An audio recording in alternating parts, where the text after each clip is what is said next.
Arrestato dalla polizia responsabile di furti seriali a bar e locali del centro di Treviso, 5 colpi messi a segno in un mese usando dei tombini a un 22enne centroafricano individuato grazie alle telecamere di videosorveglianza. Attimi di panico nel pomeriggio lungo il Put quando una donna alla guida di una Mercedes ha percorso un tratto contromano, ha rischiato di scontrarsi con una trentina di auto prima di bloccarsi, ma si è dileguata. Due gruppi di stranieri si affrontano e spuntano coltelli, maxi rissa nella notte nella piazza del municipio a Spresiano, feriti 2 25enni, uno in modo grave, la rabbia del sindaco, servono più forze dell'ordine. Incidenti mortali sul lavoro, in Veneto una vittima ogni 7 giorni nei primi 4 mesi del 2022, boom di infortuni denunciati soprattutto a Treviso. Il viaggio a Mosca, poi congelato da Salvini, continua a tenere banco in casa Lega l'europarlamentare da Reggio nel mirino dei vertici e lapidario, un incidente diplomatico, dice una scelta che andava concordata. Superstrada pedemontana veneta, l'appello delle imprese artigiane, urgente pensare a un piano tariffe differenziato tra l'utilizzatore occasionale e quello abituale. Venerdì e sabato l'evento Insieme per la sicurezza dedicato al tema dell'educazione stradale promosso da ACI Treviso e Villa Margherita Inclusiva, circuiti, crash test e prove, obiettivo sensibilizzare i giovani. Imprenditore di Montebelluna perde il portafoglio con dentro oltre 1.000 euro in contanti, ritrovato per terra e restituito al proprietario dai componenti di 2 squadre padovane under 15 di rugby. Telespettatori di Antena 3, buonasera e ben ritrovati. Il telegiornale di Treviso, dunque l'avete visto e sentito dai titoli, un'ampia pagina di cronaca in primo piano a partire dall'operazione, l'indagine della polizia della squadra mobile di Treviso che ha permesso di bloccare il presunto responsabile dei furti seriali ai locali del centro. Utilizzava un tombino, 5 colpi in un mese, è un 22enne, era diventato l'incubo dei locali di Treviso. È accusato di aver compiuto delle spaccate servendosi di tombini presi per strada in almeno 5 attività commerciali di Treviso. Il 22enne centroafricano sottoposto a fermo dagli investigatori della squadra mobile. Il giovane, ora in carcere a Verona, sarebbe il responsabile dei colpi alla pasticceria Nascim Ben, al ristorante Cae de Oro, al bar Fuori Porta Caffè, al negozio Futura Market e da ultimo all'osteria Alloro. È stato fondamentale il riscontro, l'utilizzo del sistema di videosorveglianza cittadino più di alcune telecamere di privati che hanno consentito, oltre ad altri tipi di riscontri, di arrivare all'identificazione dell'autore del fatto. Colpi messi a segno con le medesime modalità, un tombino recuperato per strada è usato per sfondare porte e vetrate, ricavando un passaggio attraverso il quale intrufolarsi all'interno per poi svuotare il fondo cassa, come mostra il video che lo vede in azione. Utilizzava per muoversi nel centro cittadino biciclette oppure addirittura dei taxi. Un'attività complessa, sottolinea il questore Montaruli. Usava anche occultarsi il volto usando la testa, usando anche un cappuccio. Colpo dopo colpo il bottino cresceva e con esso anche i danni provocati. L'ammontare della cifra è di alcune migliaia di euro, quindi andiamo oltre i 2.000 euro, più c'erano i grossi danni dovuti all'utilizzo del metodo dello sfondamento, perché ogni vetrina sfondata comportava la necessità di una sostituzione con un danno per ogni vetrina di oltre diverse migliaia di euro. Si è così data risposta all'esasperazione crescente manifestata dagli esercenti del centro e della zona del Terraglio. Dei fatti che sono apparentemente di limitato rilievo, poi per la loro serialità in realtà creano grossa preoccupazione nella cittadinanza e soprattutto sugli operatori commerciali che in questo momento vengono duramente colpiti e che non meritavano questo tipo di rischio e quindi di correre questo pericolo. L'avete sentito nella lista dei colpi del 22enne, l'ultimo locale preso di mira in ordine di tempo è stata l'osteria Alloro, a 2 passi da piazza Pio X, anch'essa in pieno centro città. Le parole della titolare. Spero che li prendano subito quei bastardi lì. Quando ci parla Maria Rossetto, nota titolare dell'osteria Alloro di via dei Dall'Oro, a ridosso di piazza Pio X, ancora non ha l'ufficialità dell'arresto del presunto autore della spaccata la settimana scorsa al suo locale e con tutta probabilità anche agli altri esercizi del centro presi di mira nei giorni passati. Il ricordo va a quegli istanti di paura che ha vissuto sulla sua pelle. Ho sentito i colpi e ero in magazzino Hanno portato via l'incasso, che era pochissimo, 5 euro, dopo hanno portato via il portafoglio, che sarà stato 50-60 euro, in più i telefoni. La telecamera che ha ripreso il malvivente in azione è proprio quella della sua osteria, la porta che va in frantumi, quella che ha poi dovuto provvedere a riparare. Il tombino utilizzato per sfondare il vetro, quello a pochi passi dall'ingresso. Siamo anche qui in centro, cioè sono coraggiosi questi qui, con tutti gli appartamenti, hanno fatto un casino della miseria perché col tombino a sfasciare un vetro di quelli grossi, antiproiettili, antisfondamento, hanno fatto anche fatica. La ristoratrice ringrazia la polizia per essere subito intervenuta, ma ammette di essere ancora sconvolta dall'accaduto e di far fatica a dormire. Chiaro che sono amareggiata perché vorrei che ci fosse più polizia che passa, i vigili passano solamente a fare le multe. Sono amareggiata perché qui in questa via non passa nessuno. A parte le luci che ho io qua fuori, delle volte chiudono anche le luci di Piazza Pio X e di conseguenza qui è buio. Possono fare quello che vogliono. E c'è di fatto una risposta a queste parole forti anche del titolare dell'osteria Dall'Oro, comprensibilmente forti, perché è stata avviata da oggi la riorganizzazione dei servizi esterni del comando di polizia locale di Treviso, che garantirà la presenza in servizio di 2 pattuglie tutte le sere con una estensione dei servizi fino all'1:30 di notte. Si tratta di una novità importante per la città di Treviso che ha 2 finalità principali. In primis viene potenziata la presenza degli agenti in orario serale e notturno, orari in cui sempre più frequentemente, l'abbiamo visto, viene richiesto l'intervento delle pattuglie per controllo di auto sospette, per il disturbo della quiete pubblica, ma anche, come abbiamo visto, per i furti. In secondo luogo, sottolinea il comandante della polizia locale Andrea Gallo, sarà possibile garantire tutte le sere una pattuglia, oltre che in centro anche nei quartieri, dove spesso viene segnalata la presenza di autovetture che sfrecciano a forte velocità. Ma la sicurezza stradale sarà garantita anche lungo il PUT grazie a queste pattuglie notturne. E a proposito del PUT, c'è stata una tragedia sferrata nel pomeriggio, non di sera. Proprio questo pomeriggio a Treviso un'auto che ha percorso, pensate, alcune centinaia di metri contromano lungo il PUT. Gli agenti della polizia locale sono riusciti a risalire alla targa della vettura di proprietà di una società di San Zenone degli Ezzelini, perché chi guidava poi si è dileguato. Guardate. Ha percorso un tratto di PUT contromano nel tardo pomeriggio di oggi, quando l'anello esterno della città era particolarmente trafficato, creando il panico tra i tanti automobilisti che hanno visto la Mercedes arrivare nella direzione contraria. Al volante una donna di circa 60 anni che nella sua corsa ha rischiato di scontrarsi con una trentina di auto prima di essere bloccata all'altezza della stazione dei treni dall'autista di un furgone. Dopo essersi fermata per pochi secondi al semaforo, la donna ha fatto un'inversione a U per poi ripartire in direzione del cavalcavia ferroviario. Una tragedia sfiorata sulla quale stanno indagando gli agenti della polizia locale di Treviso. Al setaccio le immagini dei sistemi elettronici posizionati nella zona. Gli operatori in questo momento stanno verificando tramite il sistema di videosorveglianza effettivamente cosa sia successo oggi pomeriggio. Si parla di un'inversione 1 nel PUT, quindi stiamo verificando attraverso i lettori targhe e anche il sistema di videosorveglianza di riuscire a reperire la targa di questo veicolo. Non essendo stata la violazione verificata da un agente di polizia stradale, la donna al volante, spiega il comandante Gallo, non rischia al momento sanzioni. Sicuramente però nel momento in cui avremo la targa convocheremo la signora in comando per capire esattamente cosa sia successo e non escludo una segnalazione alla prefettura e alla motorizzazione per un'eventuale revisione della patente per la verifica dei requisiti psicofisici del conducente. E come detto gli agenti della polizia locale, grazie anche alle immagini, sono riusciti a risalire alla targa che apparterrebbe a una società di San Zenone degli Ezzelini.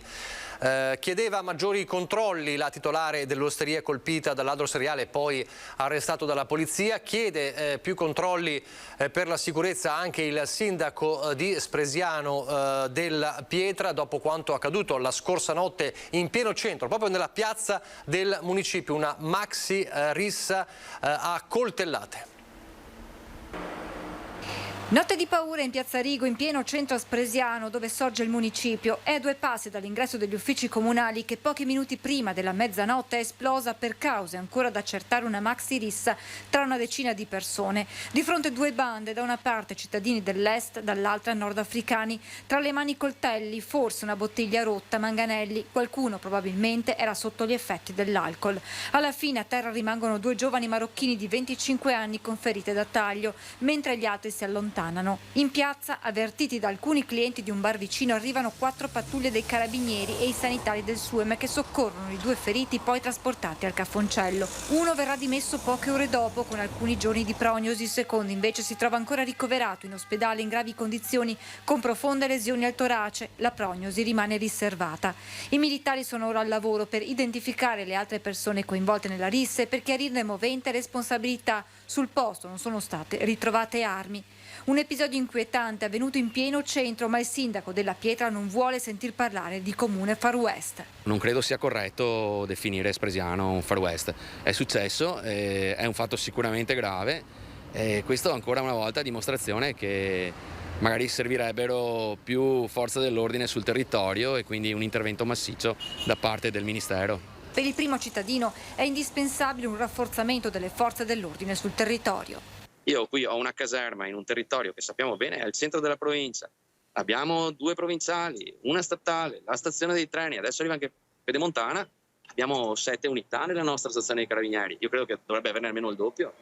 Poi dopo vedi che anche dal governo decidono di terminare così il progetto Strade Sicure. Io ho sentito dei miei colleghi dire che sarebbe sicuramente un buon deterrente avere l'esercito per strada. Sindaci che si sentono lasciati soli.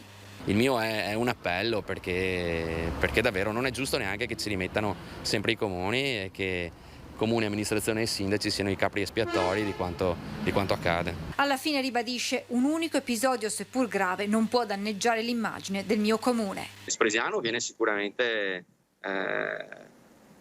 martoriata da questo punto di vista qua e non mi va bene perché non è così, Spresiano non è questa. Un tema purtroppo sempre attuale, quello degli incidenti sul lavoro, non solo gli incidenti mortali. I primi 4 mesi del 2022 in Veneto sono stati tremendi come cifre, anche per quanto riguarda le vittime in tutta la regione. C'è un boom di denunce anche a Treviso in particolare. Una vittima sul lavoro ogni settimana, è questo il trend inquietante registrato dall'Osservatorio Sicurezza Vega Engineering di Mestre, numeri che raccontano un dramma senza fine che pongono a confronto il primo quadrimestre 2021 con lo stesso periodo del 2022. Ebbene, 26 sono state le vittime l'anno scorso tra gennaio e aprile, 27 quest'anno, con l'indicazione che tra esse stavolta non c'è nessun decesso legato al Covid. Questo significa statisticamente che il Veneto è la seconda regione in Italia per numero di morti in occasione di lavoro, 20 direttamente in azienda o in cantiere, 7 nel tragitto da o verso casa. La fascia di rischio è quella arancione, fa peggio solo la Lombardia, il doppio della popolazione del Veneto con 37 vittime. Questione di formazione, dotazioni e soprattutto monitoraggio diffuso, almeno per il sindacato. Servono i controlli che devono essere a tappeto. A tappeto vuol dire da parte di tutti, da parte dello Spisa, da parte del nucleo dei carabinieri che verificano la sicurezza, da parte dei vigili urbani. La provincia più colpita è Verona con 8 decessi, 6 a Venezia, 3 nelle province di Belluno, Rovigo e Treviso, 2 a Vicenza e Padova. Il bellunese è il territorio dove si rischia di più, mentre l'edilizia trasversalmente il settore maggiormente interessato, complice anche l'ansia da superbonus. Il dover far tutto e fare in fretta, il dover recuperare anche il periodo che si è stati fermi durante la pandemia, poteva portare a questo pericolo che alla fine puntualmente purtroppo si è verificato. Ma a crescere in Veneto sono anche le denunce di infortunio. Nei primi 4 mesi del 2022 sono state quasi 31.000, in aumento di quasi il 45% sulle circa 21.000 dei primi 4 mesi del 2021. Il maggior numero di denunce a Treviso, oltre 6.100. Se invece gli infortuni sono in aumento e noi siamo i primi a denunciare, vuol dire che potremmo anche essere più bravi degli altri a denunciare,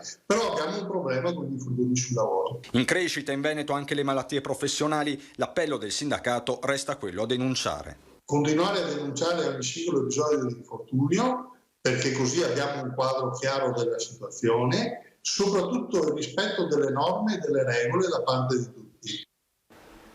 La politica adesso, i rapporti tra il leader della Lega Salvini e la Russia e quel viaggio a Mosca congelato continuano ad agitare non solo la maggioranza di governo ma anche lo stesso Carroccio, come sappiamo l'abbiamo raccontato in questa settimana. Oggi parla espressamente di incidente diplomatico l'europarlamentare della Lega Gian Antonio D'Arè, lo sappiamo già al centro del mirino proprio dei vertici del Carroccio in questi mesi. Serviva cautela, ha detto stamattina ai microfoni di Lina Paronetto, rispondendo poi anche alla domanda se la stagione di Salvini sia davvero finita. Sentite.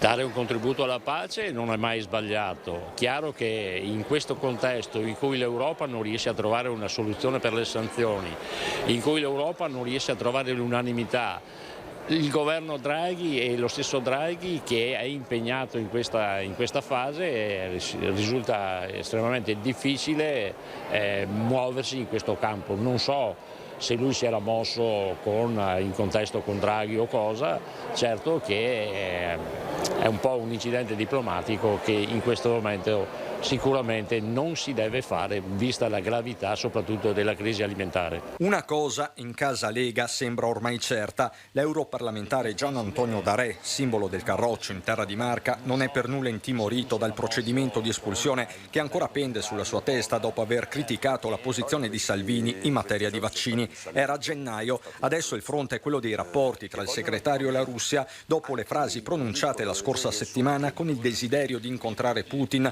per parlare di pace e con le indiscrezioni di stampa su un confronto già avvenuto nei mesi scorsi tra lo stesso Salvini e l'ambasciatore russo a Roma. La questione è politicamente incandescente sia nelle relazioni tra forze di maggioranza sia tra leghisti.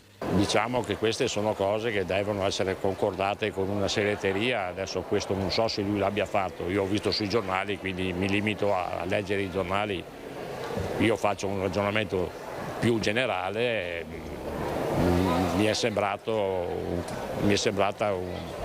una presa di posizione o comunque un'iniziativa lodevole nei principi e nelle finalità, ma sicuramente doveva essere concordata. Concordato a livello di segreteria e di esecutivo, quindi, con un D'Arè che non si sottrae nemmeno ad un'altra domanda ormai inevitabile. Senta, ma secondo lei il tempo di Salvini leader è finito?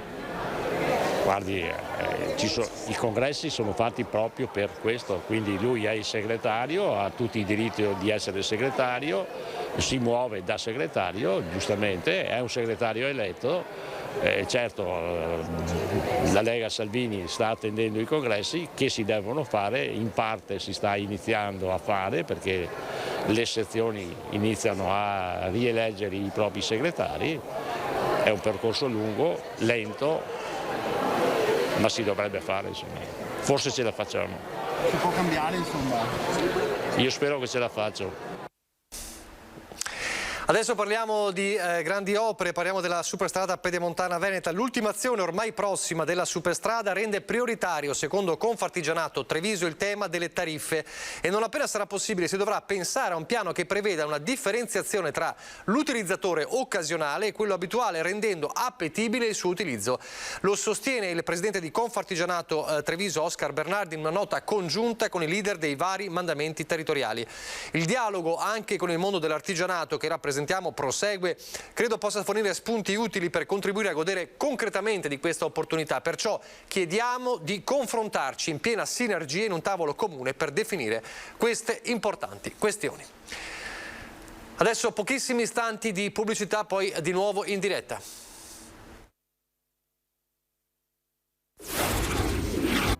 Rieccoci in diretta, il telegiornale di Treviso, parliamo di sicurezza stradale, la presentazione stamane dell'evento proprio dedicato alla sicurezza stradale che si terrà venerdì e sabato a Villa Margherita, protagonisti ACI, Forze dell'Ordine e l'associazione Villa Margherita Inclusiva.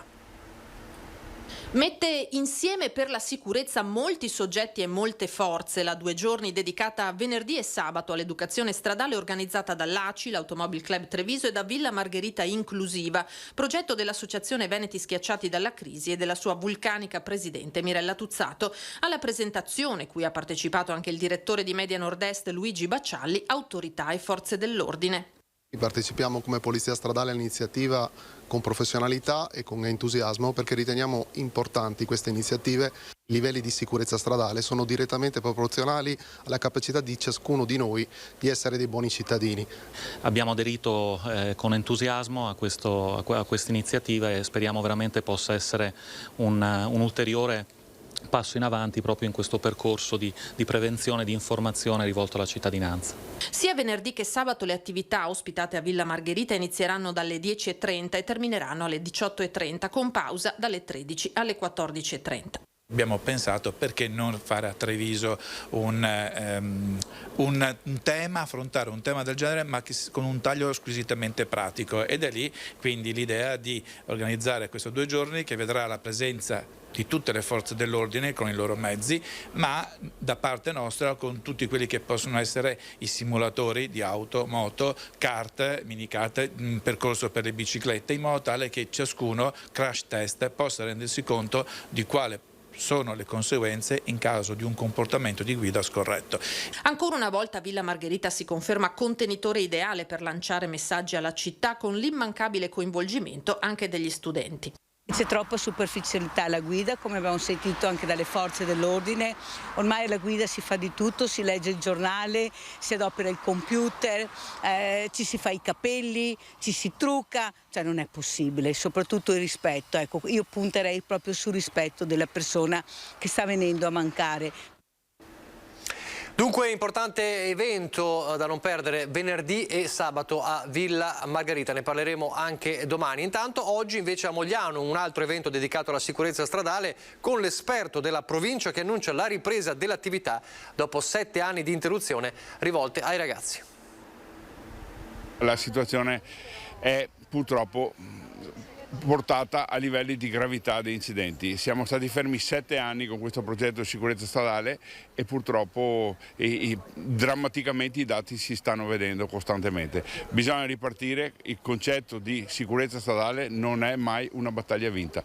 La riforma del Rio delle Province e le risorse ridotte avevano costretto a rivedere i progetti sulla sicurezza stradale. Oggi però a Treviso si è tornati a lavorare in tal senso, coinvolgendo in primis gli studenti. La provincia di Treviso ha messo in piedi già quest'anno un progetto dedicato alle gli quinti anni delle scuole superiori. Durante gli incontri nelle scuole c'è un messaggio che il professor Biscaro lascia ogni volta ai ragazzi. L'incidente è vile, in una frazione di secondo si sviluppa, ti porta via la vita. È vile nel senso per 2 motivazioni fondamentali: è sempre nascosto dietro l'angolo e avviene quando meno te lo aspetti. L'incidente, i ragazzi che te lo posso raccontare dicono sempre questo: mi è successo in un attimo, prof, e tu cosa hai fatto? Prof, ho chiuso gli occhi e tirato i freni al massimo. Ecco, questo non funziona.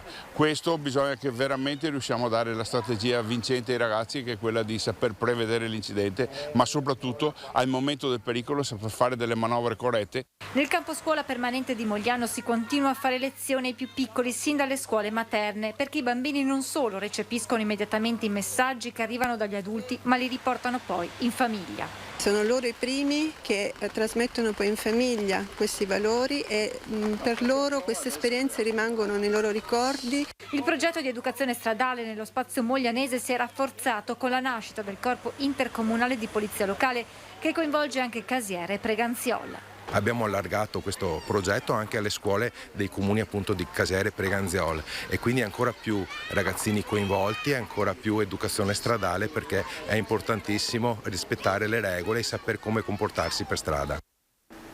Torniamo in città adesso, contro la rovescia per la 32esima edizione della Corri Treviso, in programma venerdì. Già dal primo pomeriggio ci sarà viabilità modificata in centro, allora vediamo dove non si potrà circolare né parcheggiare nei momenti cruciali appunto di venerdì.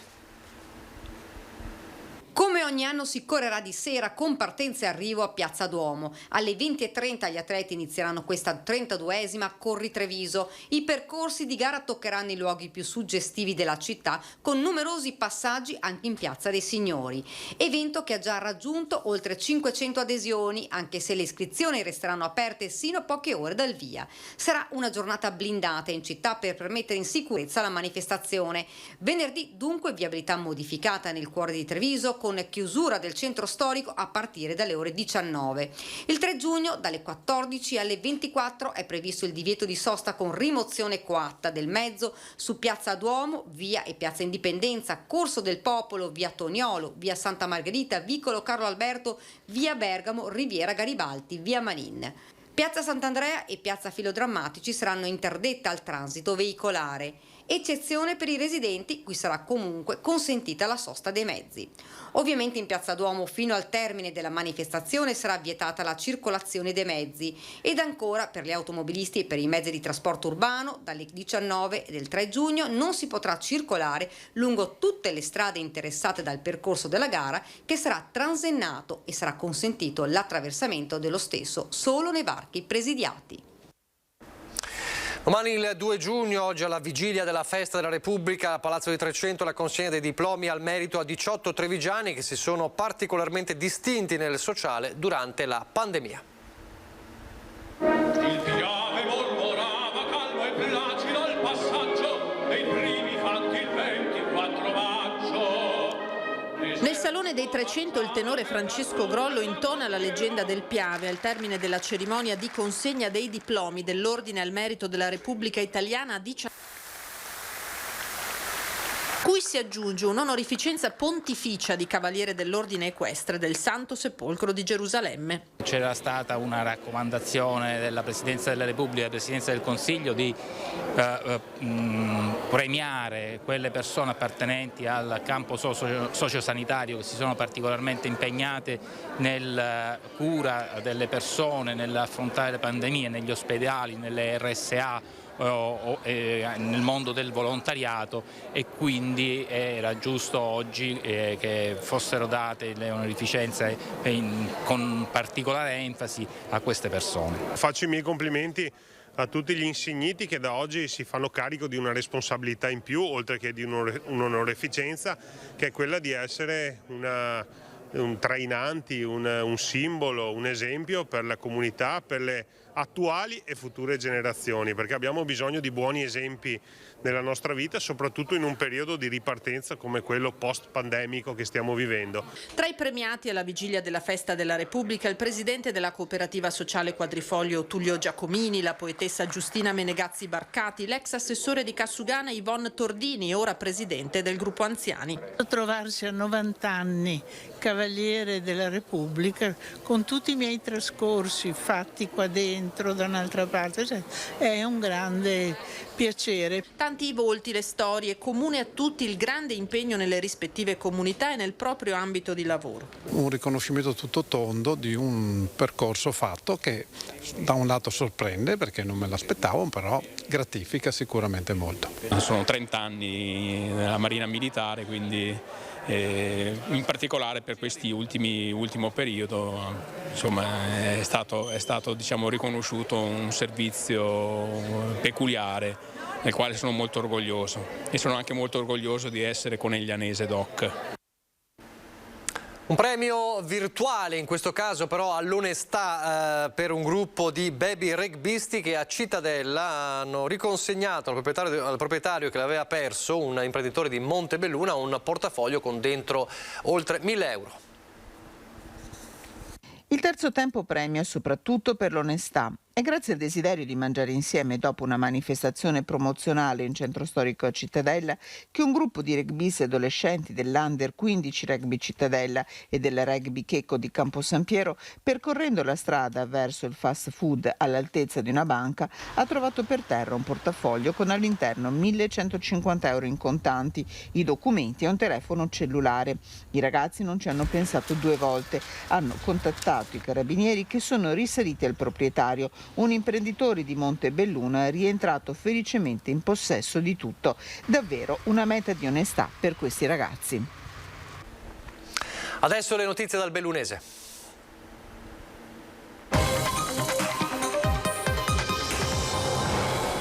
E c'è la cronaca, in primo piano la cronaca della tragedia avvenuta nella notte nei boschi fra Chiesta al Pago e Tambre, sotto Pian Formosa. Un 49enne del posto, molto noto per la sua professione, grande sportivo, è morto cadendo da un'altana usata per la caccia al cinghiale.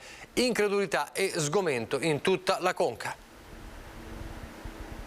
Sempre disponibile, sempre gentile e soprattutto scrupoloso al 1000%. Non ci rendiamo conto come possa essere successo. Nella macelleria che si affaccia sulla via principale che conduce al centro di Tambre, gli occhi sono lucidi, il dolore è immenso. Gianluca Barattin, 49 anni compiuti lo scorso 9 maggio, residente a San Martino di Chiesa del Pago, era stato adottato dai tambresi. Da 30 anni lo vedevano arrivare tutte le mattine alle 7 per recarsi al lavoro alla Lavina Costruzioni, dove ricopriva il ruolo di geometra esperto. La sua scrivania oggi è vuota, i colleghi distrutti. I capi cantieri aspettavano come sempre la sua telefonata, ma questa mattina a chiamare è stata l'azienda e la notizia è stata ferale. Questa notte mi hanno chiamato alle 4, è stata una notizia sconvolgente, tanto per me, per la nostra comunità. Un altro ragazzo giovane purtroppo ci lascia, è un momento così traumatico. Gianluca Barattin ieri sera, dopo aver cenato con gli anziani genitori, esce per andare a caccia. La sua postazione nella zona sotto Pian Formosa, nei boschi fra Chiesa e Tambre, in cima ad un albero dove ha realizzato un'altana per l'osservazione. L'uscita, dopo giorni di appostamento, gli fa incontrare un cinghiale che riesce ad abbattere. Attorno a mezzanotte il 49enne chiama il cugino per avvisarlo, perché insieme sarebbero dovuti ritornare nel bosco per recuperare l'animale. Ma all'appuntamento Gianluca non si presenta. Il cugino, preoccupato, dopo un'ora sale in auto per raggiungerlo. Giunto sotto l'altana, la tragedia gli si presenta d'improvviso, senza sconti. Gianluca Barattin è precipitato da un'altezza superiore ai 15 metri. Il suo corpo giace oramai esanime. Inutili soccorsi allertati tempestivamente. Ricordo Gianluca perché intanto è una persona positiva, riservata e dinamica. Aveva proprio passione del territorio, radicato nel territorio, e col suo dinamismo aiutava tante associazioni, intanto il suo paese San Martino, che era innamorato di San Martino. Aveva passione della caccia, del ciclismo, soprattutto del ciclismo, aveva passione anche dello sci alpinismo. Negli ultimi 3 anni Gianluca Barattin si era impegnato per il suo territorio, aveva recuperato 2 casere trasformate in residenze di lusso destinate al turismo. Lavorava con passione, quella stessa passione che ha animato la sua vita spezzata ingiustamente senza un perché. Ora la mesta attesa per l'ultimo saluto che gli sarà tributato nella chiesa di San Martino. Ed è stato ritrovato senza vita il 73enne di Soccer di Ponte nelle Alpi, Severino Piero Bon, che era scomparso da ieri mattina intorno alle 11:30. Era scattata le ricerche ovviamente nella zona ai piedi del Monte Dolado, dove l'uomo era solito andare a camminare. Verso le 18 una delle squadre in perlustrazione ha individuato il corpo esanime alla base di una parete. Scendendo da un sentiero in prossimità della Cava Rossa era scivolato, precipitando per una trentina di metri. Ottenuto il nulla osta dalla magistratura per la rimozione, la salma è stata ricomposta e imbarellata per essere trasportata a valle per circa 200 metri fino alla strada e affidata al carro funebre. Hanno preso parte alla ricerca il soccorso alpino di Longarone, al Pago, Belluno, il soccorso alpino della Guardia di Finanza di Cortina e Auronzo e i vigili del fuoco. E adesso parliamo di lavoro nero e violazioni anche alle norme sulla sicurezza e quelle relative all'anti-Covid. I controlli a tappeto nel Bellunese, nei cantieri edili, in studi professionali, esercizi pubblici e commerciali. In azione i carabinieri del nucleo ispettorato del lavoro. Raffica di controlli, multe e denunce all'autorità giudiziaria, 31 aziende controllate nei settori dell'edilizia, studi professionali, esercizi pubblici e commerciali nel Bellunese. È il bilancio dell'operazione eseguita dai carabinieri del NIL, il nucleo ispettorato del lavoro di Belluno, che nelle scorse settimane ha consentito di rilevare violazioni in materia giuslavoristica, della sicurezza nei luoghi di lavoro e della normativa anti-Covid-19.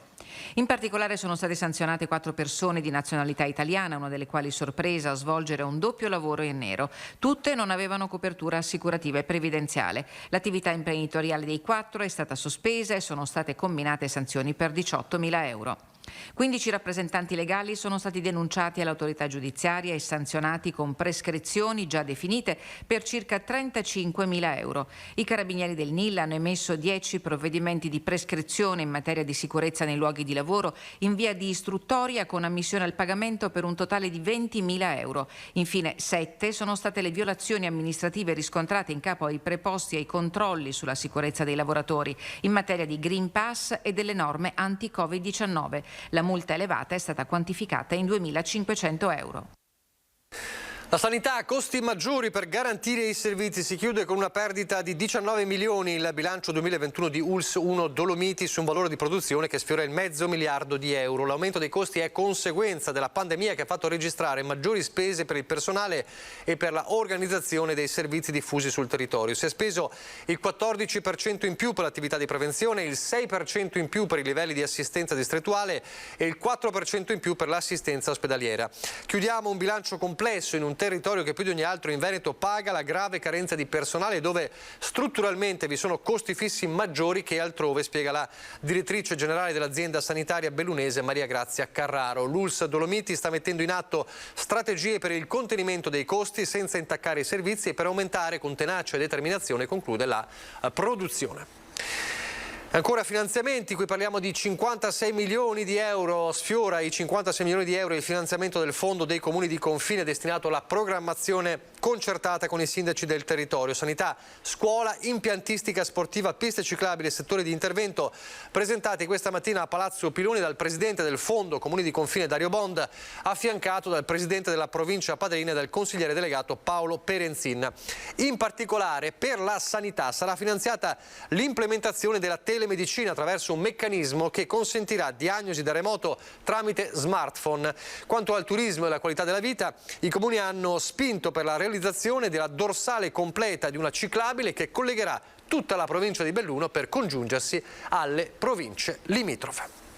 Era l'ultima notizia di questo telegiornale, vi lascio le previsioni del tempo, grazie per averci seguito, arrivederci.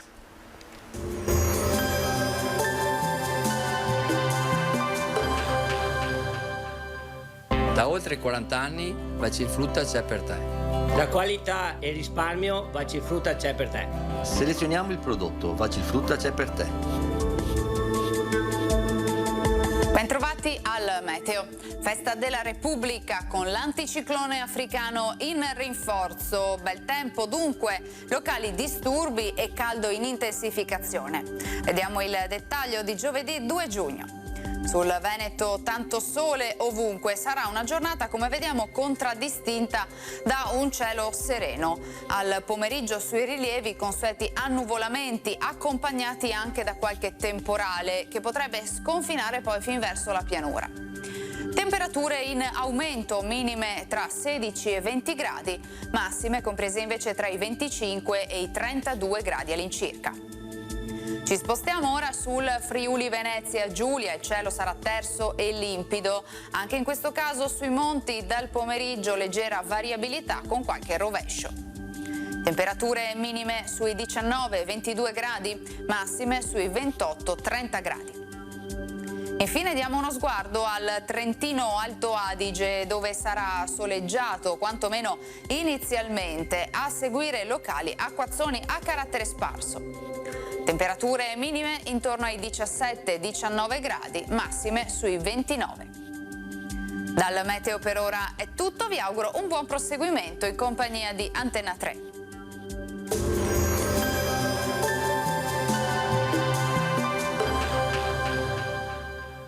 Da oltre 40 anni Bacifrutta c'è per te. La qualità e il risparmio Bacifrutta c'è per te. Selezioniamo il prodotto, Bacifrutta c'è per te.